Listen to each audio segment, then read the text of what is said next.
Okay. ಯಾವುದೇ ಸಂಸ್ಥೆಗೆ financial discipline ಎಷ್ಟು ಮುಖ್ಯ ಅನ್ಸುತ್ತೆ? ಯಾಕಂದರೆ ಕೆಲವೊಂದು ಸಂಸ್ಥೆಗಳ ಮಿಸ್ಮ್ಯಾನೇಜ್ಮೆಂಟಿಂದ ಅಧೋಗತಿಗೆ ಹೋಗಿದ್ದನ್ನು ನೋಡಿದ್ದೀವಿ.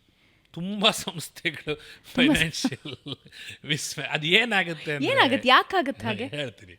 ಏನಾಗುತ್ತೆ ಅಂದರೆ, ಈಗ ನಾವು ತಪ್ಪು ಲೆಕ್ಕ ಬರೆಯೋದು ಅಂತ ಕರಿತೀವಿ. ಓಕೆ. ತಪ್ಪು ಲೆಕ್ಕ ಬರೆಯೋದು ಅಂದ್ರೇನು? ಇವಾಗ ನನ್ನ ಕೇಳ್ತೀರಾ, ಎಷ್ಟು ವ್ಯಾಪಾರ ಮಾಡ್ತಿದ್ದೀರಾ ಪ್ರಮೋದ್ ಅಂತ ಕೇಳ್ತೀರಾ. ನಾನು ಒಬ್ಬ ವ್ಯಾಪಾರಿಗಾರನ ಕೇಳಿದ್ರೆ, ಓಕೆ ನಂದು 10,000 ವಹಿವಾಟಿದೆ ಅಂತ ಹೇಳ್ಬೋದು, ದಿನಕ್ಕೆ 20,000 ವಹಿವಾಟಿದೆ ಅಂತ ಹೇಳ್ಬೋದು. ಕೆಲವು ಟೈಮಲ್ಲಿ ಏನಾಗುತ್ತೆ, ಯಾವುದೋ ಇನ್ವೆಸ್ಟರ್ಸ್ಗೆ ನಾವು ಒಪ್ಪಿಸ್ಬೇಕು ಅಂತ ನೀವು ಡೇಟನ್ನು ರಾಂಗ್ ಹೇಳ್ತೀರಾ. ನಂದು 25,000 ವ್ಯಾಪಾರ ಆಗ್ತಾಯಿದ್ರೆ 1,00,000 ಅಂತ ಹೇಳ್ತೀರಾ. 1,00,000 ಅಂದರೆ ಏನು ಮಾಡ್ತೀರಾ? ನೆಕ್ಸ್ಟ್ ಬುಕ್ ಆಫ್ ಅಕೌಂಟ್ಸಲ್ಲಿ 1,00,000 ತೋರಿಸ್ಬೇಕು. ನೀವು ಸಂಸ್ಥೆನ ಹೆಂಗೆ ಹುಟ್ಟಾಕ್ತಾ ಬಂದ್ರಿ? ಶುರುವಿಂದನೇ ಸುಳ್ಳು ಹೇಳ್ತಾ ಹುಟ್ಟಾಕ್ತಾ ಬಂದ್ರಿ. ಓಕೆ. ನಾನು ಸುಳ್ಳು ಹೇಳಲ್ಲ ಸರ್, ನಂಗೆ ಆಗ್ತಿರೋದು 25,000. 1,00,000 ಮಾಡೋ ಕೆಪಾಸಿಟಿ ಸಂಸ್ಥೆಗಿದೆ, ಮಾಡೋಕ್ಕೆ ಆಗ್ತಾ ಇಲ್ಲ. ನೀವು ಹಣ ಕೊಟ್ಟರೆ ನಾನು ಮಾಡ್ತೀನಿ. ನಾವೇನು ಮಾಡ್ತೀವಿ? ಸುಳ್ಳಲ್ಲೇ ಕಟ್ತಾ ಬರ್ತೀವಿ. ಸುಳ್ಳಲ್ಲಿ ಕಟ್ಟಿದ್ರೆ ಆಗಲ್ಲ. ನಾವು ಇಂಟೆಗ್ರಿಟಿ ಇರಬೇಕು. ಇವಾಗ ನಾವು ಫಾರ್ ಎಕ್ಸಾಂಪಲ್ ನೀವು ಕೆಫೆ ಬಗ್ಗೆ ಕೇಳಿದ್ರೆ ಅಂತ ಹೇಳ್ತಾ ಇದ್ದೀವಿ. ನಮ್ಮ ಕೆಫೆನಲ್ಲಿ ಬರೀ ಡಿಜಿಟಲ್, 100% ಡಿಜಿಟಲ್. ಓಕೆ. ನಾವು ಕ್ಯಾಶ್ ತಗೊಳ್ಳಲ್ಲ. ಏನು GST ಸರ್ಕಾರ ಕೇಳುತ್ತೆ ಕೊಡ್ತೀವಿ, ಏನು ಇನ್ಕಮ್ ಟ್ಯಾಕ್ಸ್ ಹೇಳುತ್ತೆ ಕೊಡ್ತೀವಿ, ತಿಂಗಳ ಕೊನೆಗೆ ಏನು ವ್ಯಾಪಾರ ಆಗುತ್ತೆ ನಮ್ಮ ಚಾರ್ಟರ್ಡ್ ಅಕೌಂಟೆಂಟ್ ಕೊಡ್ತೀವಿ. ನಾವು ನೆಮ್ಮದಿಯಾಗಿದ್ದೀವಿ. ಅಂಥ ಸಂದರ್ಭದಲ್ಲಿ ನಾವು ಸ್ಕೇಲ್ ಮಾಡ್ಬೋದಾ? ನನಗೇನು 1000 ಔಟ್ಲೆಟ್ ಆದರೆ ನಾನು ಬರೀ ಡಿಜಿಟಲ್ ಅಲ್ಲ. ಓಕೆ. ನೀವು ನೋಡ್ಕೊಳ್ಳಿ, ನೀವೇನು ಬೇಕಾದ್ರೂ ನೋಡ್ಕೊಳ್ಳಿ, ಬುಕ್ ಆಫ್ ಅಕೌಂಟ್ಸ್ ನೋಡ್ಕೊಳ್ಳಿ, ನನಗೇನಿದೆ ಭಯ? ಸಮಸ್ಯೆ ಎಲ್ಲಾಗುತ್ತೆ ಅಂದರೆ ನಾವು ಒಂದು ಸುಳ್ಳು ಹೇಳ್ತೀವಿ, ಅದನ್ನು ಮುಚ್ಚಿಡೋದಕ್ಕೆ ಇನ್ನೊಂದು ಹೇಳ್ತೀವಿ. ಈಗ ಸಪೋಸ್ ನಮ್ಮ ಬಾಸ್ ಫೋನ್ ಮಾಡಿರ್ತಾರೆ, ಸರ್ ಇವತ್ತು ನಮ್ಮ ಮನೆಯಲ್ಲಿ ಯಾರಿಗೋ ಏನೋ ಆಗಿದೆ ಅಂತಾರೆ, ಯಾರೋ ಡೆತ್ ಆಗಿರೋರು ಫೋಟೋ ಕಳಿಸಪ್ಪ ಅಂತಾರೆ. ಅಲ್ಲಿ ಡೆತ್ತೇ ಆಗಿಲ್ಲದೆ ಹೋದರೆ ಯಾರು ಫೋಟೋ ಕಳಿಸ್ತೀರಾ? ಅಂದರೆ ಎಕ್ಸಾಂಪಲ್ ನಾನು ಹೇಳಿದ್ದು, ಸಂಸ್ಥೆಗಳು ಒಂದನ್ನು ಮುಚ್ಚಕ್ಕೆ ಇನ್ನೊಂದನ್ನು ಮುಚ್ಚಕ್ಕೆ ಇನ್ನೊಂದು, ಆಮೇಲೆ ಇನ್ನೊಂದು ಮಾಡೋ ಅಂಥ ದೊಡ್ಡ ಮಿಸ್ಟೇಕು ನಮ್ಮ ಎಂಟರ್ಪ್ರಿನರ್ಸು. ಅವ್ರು ಬೇಜಾರು ಮಾಡ್ಕೋಬೋದು ನಾನು ಇದನ್ನು ಹೇಳಿದ್ರೆ, ಬಟ್ ಹೇಳಲೇಬೇಕು.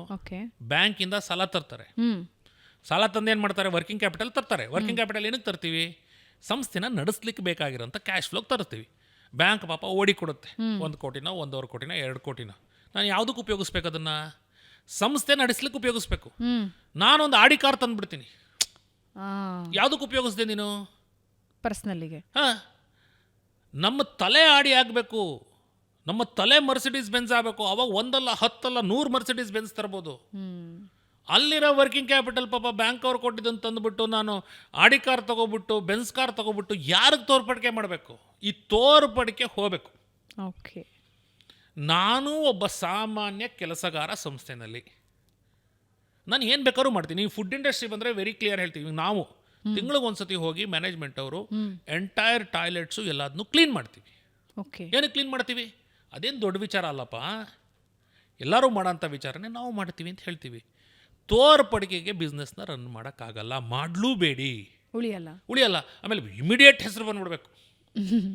ಇವತ್ತಿನ ಜನ್ರೇಷನ್ ಅವ್ರದ್ದು ಏನು ಕನ್ಸರ್ನ್ ಅಂದರೆ ಎವ್ರಿ ಇನ್ಸ್ಟಂಟೇನಿ ಎಲ್ಲ 90 ಸೆಕೆಂಡಲ್ಲಿ ಆಗಬೇಕು. ರೀಲ್ ಹೆಂಗಿರುತ್ತೆ, 90 ಸೆಕೆಂಡಲ್ಲಿ ರಿಸಲ್ಟ್ ಬರಬೇಕು. 90 ಸೆಕೆಂಡ್. ಹೌದು, ಜೆನ್ಸಿ ಬುದ್ಧಿವಂತರಿದ್ದಾರೆ, ಇಲ್ಲ ಅಂತಿಲ್ಲ. ಬಿಕಾಸ್ ಅವ್ರಿಗೆ ಟೆಕ್ನಾಲಜಿ ಅವೈಲಬಿಲಿಟಿ ಇದೆ, ಅವಕಾಶಗಳ ಅವೈಲಬಿಲಿಟಿ ಇದೆ, ಹೇರಳವಾದ ಒಂದು ಪ್ರಾಬ್ಲಮ್ಗಳನ್ನು ಕನ್ವರ್ಟ್ ಮಾಡೋಂಥ ಅವಕಾಶಗಳಿದೆ, ಮೆಚುರಿಟಿ ಇದೆ, ಎಲ್ಲ ಇದೆ. ಆದರೆ ಸ್ವಲ್ಪ ಸ್ಪೀಡ್ ಬ್ರೇಕರು ಇರಬೇಕಲ್ವಾ? ರೈಟ್. ಉದ್ಯಮ ಅಂತ ಹೇಳಿದ್ರೆ ಸಿಕ್ಕಾಪಟ್ಟೆ ಸ್ಟ್ರೆಸ್ ಇರುತ್ತೆ. ಅದು ಮ್ಯಾನೇಜ್ ಮಾಡಬೇಕು, ಇದು ಮ್ಯಾನೇಜ್ ಮಾಡಬೇಕು ಅಂತ. ಉದ್ಯಮಿಯಾಗಿ ಅದನ್ನು ಹೆಂಗೆ ತಗೋಬೇಕು? ಉದ್ಯಮಿಯಾಗಿ ಅದನ್ನು ಒಂದು ರಿದಮಿಕ್ ಉಸಿರಾಟದ ಥರ ತಗೋಬೇಕು. ರಿದಮಿಕ್ ಉಸಿರಾಟ ಥರ. ಓಕೆ. ಪ್ರಾಣಾಯಾಮ ಥರ. ಓಕೆ. ರಿದಮಿಕ್ ಆಗಿ ತಗೋಬೇಕು. ರಿದಮಿಕ್ ಆಗಿ ತಗೊಂಡ್ರೆ ನಾವು ಲಾಂಗ್ ಟರ್ಮ್ ಉಳಿಯೋಕ್ಕಾಗೋದು. ಓಕೆ. ಸಕ್ಸಸ್ಸಿಗೆ ಒಂದು ಮಂತ್ರ ಇದೆ ಅಂತ ಹೇಳಿದ್ರೆ ಏನದು? ಪ್ರಾಬ್ಲಮ್ಗಳನ್ನು ಕನ್ವರ್ಟ್ ಮಾಡಿ ಅವಕಾಶಗಳಾಗಿ, ಅವಕಾಶಗಳಿಂದ ಹೋಗಿ ಅವಕಾಶಗಳಿಗೆ ಒಂದು ಬಿಸ್ನೆಸ್ನ ಡೆವಲಪ್ ಮಾಡಿ. ಓಕೆ. ಲಾಸ್ಟ್ಲಿ ಈಗಾಗಲೇ ನಿಮ್ಮ ವಿಷನ್ ಹೇಳಿದ್ರಿ, ಬಟ್ ಇನ್ನೊಂದ್ಸಲ ಕೇಳ್ತಾ ಇದ್ದೀನಿ, what's your vision? Vision is to empower the unemployed youth across India, make them self employed through a proper business model. ಯಾವುದ್ರ ಬಗ್ಗೆ ಆದರೂ ರಿಗ್ರೆಟ್ ಇದೆಯಾ ನಿಮಗೆ ಲೈಫಲ್ಲಿ? ಯಾವುದೇ ಉದ್ಯಮ ಶುರು ಮಾಡಿದ್ದೋ ಮುಚ್ಚಿದ್ದೋ ಯಾವುದ್ರ ಬಗ್ಗೆ ಆದರೂ ಮುಂದುವರಿಸಬೇಕಿತ್ತು ಅಂತನೋ? ಉದ್ಯಮದಲ್ಲಿ ಯಾವುದೂ ರಿಗ್ರೆಟ್ಸ್ ಇಲ್ಲ. ಓಕೆ. ಲೈಫಲ್ಲಿ ಯಾವುದಾದ್ರು ರಿಗ್ರೆಟ್ಸ್ ಇದೆಯಾ? ಲೈಫಲ್ಲಿ ರಿಗ್ರೆಟ್ಸ್ ಬೇಕಾದ್ರೆ. Right. Thank you so much. Thank you. I think ಇದೊಂದು ಒಳ್ಳೆ ಬುಕ್ ಆಗುತ್ತೆ ನಮ್ಮ ಉದ್ಯಮಿಗಳಿಗೆ. ಏನು ಮಾಡಬೇಕು, ಏನು ಮಾಡಬಾರ್ದು, ಏನು ಮಾಡಿದ್ರೆ ಏನು ಎಡವಟ್ಟಾದರೆ ಹೆಂಗೆ ಅದನ್ನು ಸರಿ ಮಾಡಬೇಕು ಅನ್ನೋದ್ರ ಬಗ್ಗೆ. ಆದರೆ ಒಬ್ಬ ಉದ್ಯಮಿ ಇವತ್ತಿಂದ ಶುರು ಮಾಡ್ತಿದ್ದಾನೆ ಅಂತ ಹೇಳಿದ್ರೆ ಒಂದು ಸಾಲ ಅವನಿಗೋಸ್ಕರ ಏನಾದ್ರು ಹೇಳ್ಬೋದಾ? ಅವಕಾಶಗಳನ್ನು ಗುರುತಿಸಿ ಒಂದು ಬ್ಲೂ ಪ್ರಿಂಟ್ ನಕ್ಷೆಯನ್ನು ಹಾಕ್ಕೊಳ್ಳಿ. ದಯವಿಟ್ಟು ಫಸ್ಟ್ ಪೈಲಟ್ ಮಾಡಿ, ಪೈಲಟಿಂದ ಪಾಠ ಕಲಿತು ಎಕ್ಸ್ಪ್ಯಾಂಡ್ ಮಾಡಿ. ಸರಿಯಾದ ಮೆಂಟರ್ನ ಹುಡುಕೊಳ್ಳಿ, ಅವೈಲಬಲ್ ಇದ್ದಾರೆ. ಮೆಂಟರ್ ಅವಶ್ಯಕತೆ ಇದೆಯಾ? ಅಂದರೆ ಮೆಂಟರ್ ಇದ್ದರೆ ಬೆಟರ್ರು ಬ್ಯಾಕ್ ಬೋನಲ್ಲಿ. ಮೆಂಟರ್ ಇಲ್ಲದೆ ಮಾಡಬಾರ್ದು ಅಂತ ಏನಿಲ್ಲ. ಬ್ಲೂ ಪ್ರಿಂಟ್ ನಕ್ಷೆ ಹಾಕ್ಕೊಳ್ಳಿ first. Right. Thank you so much ನಮ್ಮ ಪಾಡ್ಕಾಸ್ಟಿಗೆ ಬಂದಿದ್ದಕ್ಕೆ. ಐ ಥಿಂಕ್ ಬಹಳಷ್ಟು ಉದ್ಯಮಿಗಳಿಗೆ ನಿಮ್ಮ ಈ ಪಾಠಗಳು ಅವ್ರ ಲೈಫ್ ರೂಪಿಸುತ್ತೆ ಅಂತ ಅನಿಸುತ್ತೆ. Thank you so much. Thank you madam.